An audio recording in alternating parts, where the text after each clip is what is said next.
Évangile de Jésus-Christ, selon saint Jean 17, 11b, 19.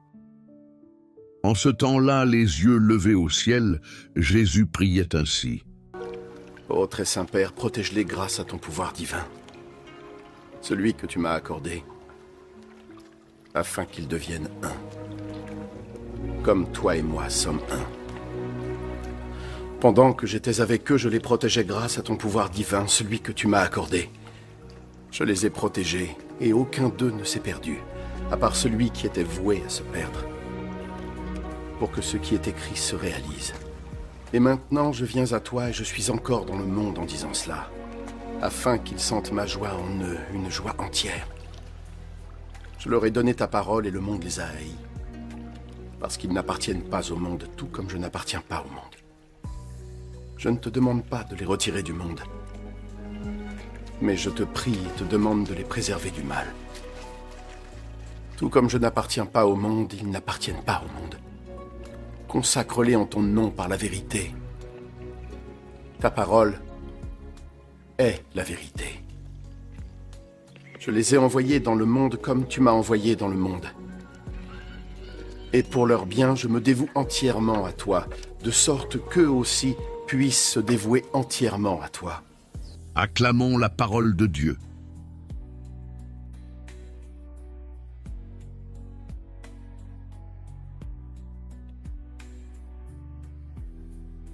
La dernière prière de Jésus avant la croix. Frères et sœurs, bien-aimés, dans cet évangile, nous entrons dans un moment extrêmement intime. Jésus prie son Père. Ce n'est pas une prière ordinaire, c'est la prière du cœur. Jésus sait que l'heure de sa passion approche. Il va être livré, humilié, crucifié. Et pourtant, au lieu de penser à lui-même, il pense à ses disciples, il pense à nous. La première demande de Jésus est bouleversante. Père Saint, garde mes disciples unis. L'unité est un trésor du ciel. Le démon divise, Dieu rassemble. Depuis le commencement, Satan cherche à séparer. L'homme de Dieu, les familles entre elles, les chrétiens entre eux, les cœurs dans l'Église. Mais Jésus veut que nous soyons un, comme lui est un avec le Père. Aujourd'hui, regardons honnêtement notre vie. Combien de divisions dans nos familles? Combien de rancunes? Combien de paroles blessantes? Combien de jalousie, de critiques, d'orgueil?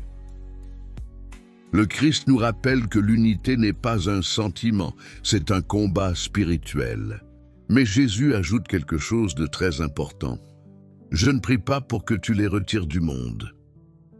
Le chrétien ne fuit pas le monde. Il vit dans le monde, mais il ne vit pas selon l'esprit du monde. Le monde dit « Pense à toi, fais ce que tu veux ». La vérité n'existe pas, le péché n'est pas grave. Mais Jésus dit « Ta parole est vérité ». Voilà le centre de cet évangile. La vérité de Dieu sanctifie l'homme. Aujourd'hui, beaucoup cherchent le bonheur sans vérité. Mais sans vérité, il n'y a pas de paix. Sans vérité, il n'y a pas de liberté. Sans vérité, il n'y a pas de sainteté. La vérité, ce n'est pas une idée. La vérité, c'est Jésus lui-même. Alors, comment vivre cet évangile au quotidien? Garder l'unité, dans la famille, au travail, dans l'église, pardonner rapidement, éviter les commérages, parler avec douceur, rechercher la paix. 2. Rester dans la vérité. Lire l'évangile chaque jour, même 5 minutes. La parole de Dieu purifie notre cœur. 3. Refuser l'esprit du monde. Ne pas suivre tout ce que la société applaudit. Le chrétien doit parfois être différent, même si cela coûte. 4. Se sanctifier. La sainteté n'est pas réservée aux prêtres ou aux religieux. Chaque baptisé est appelé à devenir saint. Au travail, dans la fatigue, dans les épreuves, dans les petites fidélités quotidiennes. Enfin, Jésus dit « Je les ai envoyés dans le monde ». Nous sommes envoyés. Un chrétien ne cache pas sa foi. Par sa paix, par sa manière d'aimer, par son pardon, Par sa fidélité. il devient lumière. Frères et sœurs, le monde a besoin de témoins authentiques. Le monde a besoin de disciples unis. Le monde a besoin de saints. Prière. Seigneur Jésus, toi qui as prié pour tes disciples avant ta passion, garde-nous unis dans ton amour. Protège nos familles, protège ton Église, protège nos cœurs des divisions, de l'orgueil et de la haine. Sanctifie-nous dans la vérité. Que ta parole éclaire nos pensées, purifie nos intentions et transforme notre manière de vivre.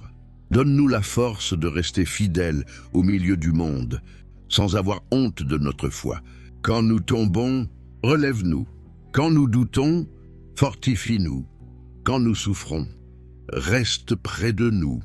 Fais de nous des témoins de paix, des disciples fidèles, des enfants du Père, et que notre vie entière glorifie ton nom.